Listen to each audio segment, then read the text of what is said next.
ये जो कुछ हो रहा है इस पे पाकिस्तानियों के दिल दुखे हुए हैं। बहुत सारी जो फुटेजेस हमारे पास हैं, that I think is the fair, because इस वक्त as we speak we have problems in Balochistan, we have problems in KP, we have no problems in Azad Kashmir. Azad Kashmir के जो हालात हैं वो गले की हड्डी बन गए। नॉर्मली क्या होता है कि आप गोली चलाते हैं, 10, 15, 20, 25 बंदे मारते हैं, लोग मुंतशिर हो जाते हैं। आज़ाद कश्मीर में शहादतें लगातार बढ़ती चली जा रही हैं, 100 के करीब शहादतें रिपोर्ट की जा रही हैं। मोड़ के ऊपर हम सब आकर खड़े हुए हैं। हकीकत यह है कि हम सब दुखी हैं, और यह वो लम्हा है नाज़रीन के जहां पर इमोशन से ज्यादा एक सैन अप्रोच, एक सैनिटी प्रिवेल करनी चाहिए।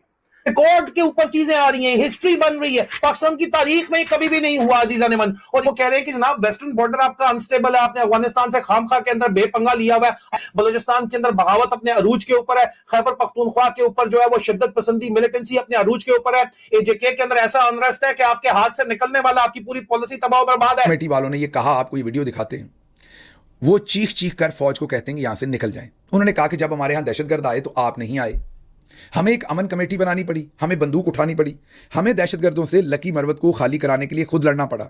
अब जब हमने दहशतगर्दों को निकाल दिया तो आप हमारे इलाके में घुस रहे हैं, हम आपको इजाजत नहीं देंगे, आप यहां से निकल जाएं। निकले तो वहां पे अंधाधुंध शाम के वक्त गोली चलाई गई, शेलिंग की गई, मसाजिद में ऐलान हुए, लोग इकट्ठे हुए। मैं 4 साल नाज़रीन शबाना रोज मेहनत के बाद अब निजाम की जो चूल्हे हैं, निजाम की किर किर किर की आवाजें आ रही हैं।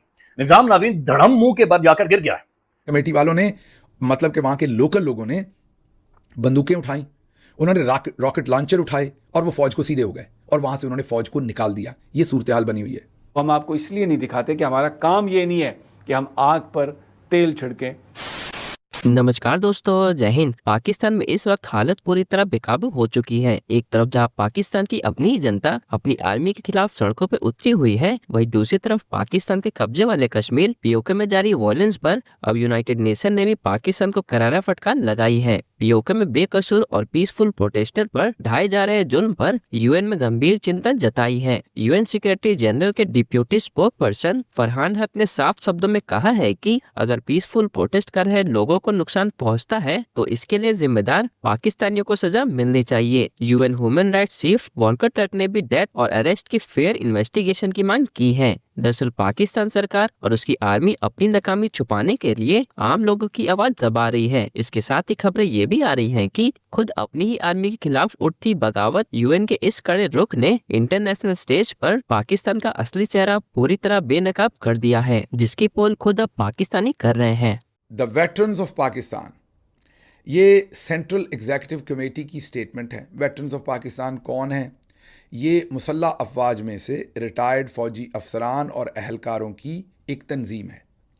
वैसे तो पहले ये एक ही तंजीम होती थी, फिर चौधरी साहब ने नैरेटिव को कंट्रोल करने के लिए एक अपनी जालसाज किस्म की तंजीम भी बना डाली। तो अब 2 तंजीमें हैं, एक्स सर्विसमैन आप उन्हें कह लें, वेटरन्स ऑफ पाकिस्तान ऑफिसर्स की ये जो तंजीम है वो कह लें, उन्होंने 2 तंजीमें अब बना डाली हैं। एक तंजीम जो है वो उनकी अपनी है, जैसे जर्नैली मीडिया उन्होंने बनाया हुआ है, तो वो उन्हीं के हक में स्टेटमेंटें देती रहती है। लेकिन जो असल तंजीम थी पुरानी, उन्होंने 2 दिन पहले 3 दिन पहले एक स्टेटमेंट दी। वो जो उन्होंने स्टेटमेंट दी असल में 31 जुलाई को, 2 दिन 3 दिन मैंने कह दिया माजरत, 31 जुलाई को उन्होंने स्टेटमेंट दी। उस स्टेटमेंट में उन्होंने ये लिखा था कि ये जो फ़ौज है मौजूदा, ये जो काम कर रही है, ये हमारे वाली फ़ौज नहीं है, हम इस फ़ौज को नहीं जानते। उन्होंने कहा कि जिस फ़ौज में हमने सर्व किया, क्योंकि फ़ौजी अफसरान है वो सारे रिटायर्ड, ये वो फ़ौज नहीं है। और वजूहात उन्होंने सारी पर नीचे लिखी। जो मौजूदा मिलिट्री जनरल्स जो गैर कानूनी काम कर रहे हैं और फ़ौज से करवा रहे हैं और फ़ौज को जंगों के अंदर धकेल रहे हैं और हमारे जवानों को शहीद करवा रहे हैं, उस पर उन्होंने एक बड़ी तगड़ी स्टेटमेंट दी कि ये हमारे वाली फ़ौज नहीं है, ये वो फ़ौज नहीं है जिसे हम जानते हैं, और ये फ़ौज पाकिस्तान के मफाद के लिए काम नहीं कर रही। तगड़ी स्टेटमेंट थी। उसके बाद उनके ऊपर क्रैकडाउन शुरू हो गया। उनके जो सेक्रेटरी जनरल थे उनको उठा लिया गया। हल वही है जो मैं बार बार आपको दे रहा हूँ। ये हल मैंने बहुत तहकीक के बाद, अमेरिका के अंदर बहुत सारे मुहक्किक, बहुत सारे प्रोफेसर्स, पाकिस्तान के अंदर retired military generals, retired military के मेजर जनरल्स, रिटायर्ड मिलिट्री के ब्रिगेडियर्स, उनके साथ बात करने के बाद मैं इस नतीजे पे पहुंचा हूं कि पाकिस्तान में जब तक आर्मी चीफ की ताकत काम नहीं की जाएगी तब तक मामलात नहीं चलेंगे। लकी मरवत में पुलिस और अमन कमेटी फौज के आमने सामने। अमन कमेटी वालों ने ये कहा, आपको ये वीडियो दिखाते हैं, वो चीख चीख कर फौज को कहते हैं कि यहां से निकल जाएं। उन्होंने कहा कि जब हमारे यहां दहशतगर्द आए तो आप नहीं आए, हमें एक अमन कमेटी बनानी पड़ी, हमें बंदूक उठानी पड़ी, हमें दहशतगर्दों से लकी मरवत को खाली कराने के लिए खुद लड़ना पड़ा। अब जब हमने दहशतगर्दों को निकाल दिया तो आप हमारे इलाके में घुस रहे हैं, हम आपको इजाज़त नहीं देंगे, आप यहां से निकल जाएं। अमन कमेटी वालों ने, मतलब कि वहां के लोकल लोगों ने बंदूकें उठाई, उन्होंने रॉकेट लॉन्चर उठाए और वो फौज को सीधे हो गए और वहां से उन्होंने फौज को निकाल दिया। ये सूरत हाल बनी हुई है। कितनी सूरत हाल ख़राब है इसका अंदाज़ा यहां से लगा लें कि ये मुझे आज एक प्रिंसिपल का मैसेज आया, शहर मैं नहीं बताता, बड़ा शहर है पाकिस्तान का, वहां से मुझे एक प्रिंसिपल का मैसेज आया। उन्होंने कहा कि हमारा एक प्राइवेट कॉलेज है जिसमें बच्चे पढ़ते हैं, हम 14 अगस्त को ज़ाहिर है यौम आज़ादी के लिए एक इवेंट रखना चाहते थे, हमारे बच्चों ने इनकार कर दिया। मेरे पास मैसेज पड़ा हुआ प्रिंसिपल साहब का, और बच्चे कहते नहीं हम तो एहतजाज करेंगे, हम तो ग़ुलाम हैं आसिम मुनीर के, ना हम सोच सकते हैं ना बोल सकते हैं, जर्नैलों ने हमें ग़ुलाम बना लिया, हम आज़ाद मुल्क में नहीं हैं। हमारे बच्चे ये सोच रहे हैं। 14 अगस्त सोचिए, उसको भी लोगों के दिलों के अंदर इन्होंने क्या कुछ डाल दिया, कहाँ ले आए मामलात को। तो लकी मरवत से उन्होंने फ़ौज को वहाँ से हटाया है, निकाला है, और वो कहते हैं कि हमें किसी मेडिकल कैंप की ज़रूरत नहीं है, हमें आप ये जो मेडिकल कैंप का झांसा दे के यहाँ पर आप दाखिल हो रहे हैं और फिर कब्ज़ा करेंगे हमारी जगह पर, आप यहाँ से निकल जाएं, हमें आपका मेडिकल कैंप नहीं चाहिए। पहले तो किसी को शक होगी, अब वो शक कंफर्म कर दी, सीधे सीधे लफ्ज़ों में बोल दिया गया।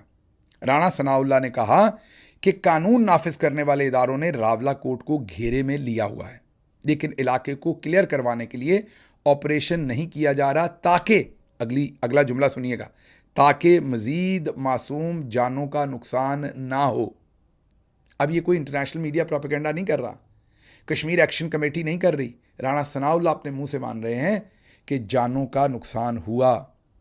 अभी तक 93 के करीब जो कश्मीर एक्शन कमेटी और वहाँ पर ग्राउंड पर जो NGOs हैं, उन्होंने जो डाटा शेयर किया, वो कहते हैं 93 के करीब उनके पास नाम, वल्दियत, एड्रेस और तमाम का तमाम डाटा है।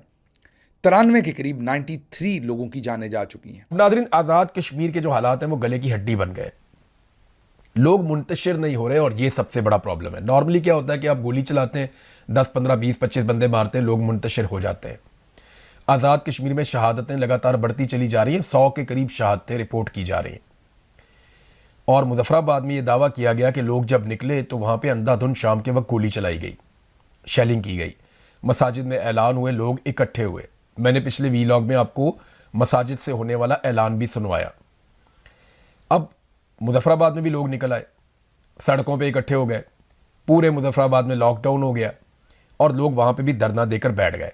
गलियों और मोहल्लों में, सड़कों पे खवातीन और बच्चे भी निकल कर आ गए, और खवातीन और बच्चों ने एहतजाज की एक नई एग्जाम्पल कायम की है। वो कहते हैं जी हमारे घरों में चादर और चारदीवारी का तकद्दुस पामाल किया जाता है, तो अब वो भी सड़कों पे हैं, शहरियों पर गोलियां चलाई गई हैं मुबैना तौर पे, क्योंकि अभी मेरे पास कंफर्म इतलात नहीं है, क्योंकि वहां पे ये इंटरनेट बंद कर देते हैं। 8 लोग शहीद हुए और 40 जख्मी हुए, अब तक की जो अनकन्फर्म्ड इतलात हैं उनके मुताबिक। शौकत नवाज मीर के लिए बहुत आवाज़ उठा रहे हैं आज़ाद कश्मीर मुजफ्फराबाद के लोग, क्योंकि वो मुजफ्फराबाद का बेटा है। ये जो सिंध से एक गया हुआ ना, ये भी मुजफ्फराबाद का बेटा नहीं है, वो जो पंजाब से जाती है वो भी कश्मीर की बेटी नहीं है। तो ये अपने आप को क्लेम करते हैं कि हम कश्मीर के बच्चे हैं, लेकिन जो कश्मीर का बेटा है वो जबरी तौर पर लापता है और पाकिस्तान की मिलिट्री एस्टेब्लिशमेंट ने उसको गायब किया हुआ है। नाम है शौकत नवाज मीर, दुकान चलाता है किताबों की और लोगों के दिल की बात करता है। अब देखें कैसी उल्टी गंगा बह रही है। मकबूजा कश्मीर में जुल्म होता था तो आवाज़ पाकिस्तान से और आज़ाद कश्मीर से उठती थी। आज आज़ाद कश्मीर में जुल्म हो रहा है तो आवाज़ मकबूजा कश्मीर से और पूरी दुनिया से उठ रही है। कैसी बात है। आसिम मुनीर साहब ने आने के बाद पूरा का पूरा रिवर्स गेयर ही लगा दिया पाकिस्तान को, यानी वो तमाम चीज़ें जिनमें हम आगे होते थे उन तमाम चीज़ों में हम पीछे हो गए। दहशतगर्दी जिसको हमने ख़त्म कर दिया था, आसिम मुनीर साहब के आने के बाद वो बहुत बड़ी है। मोहसिन नकवी जो उनके अजीज़ हैं, उनके करीबी हैं, उनको लगा दिया वज़ीर दाखिला।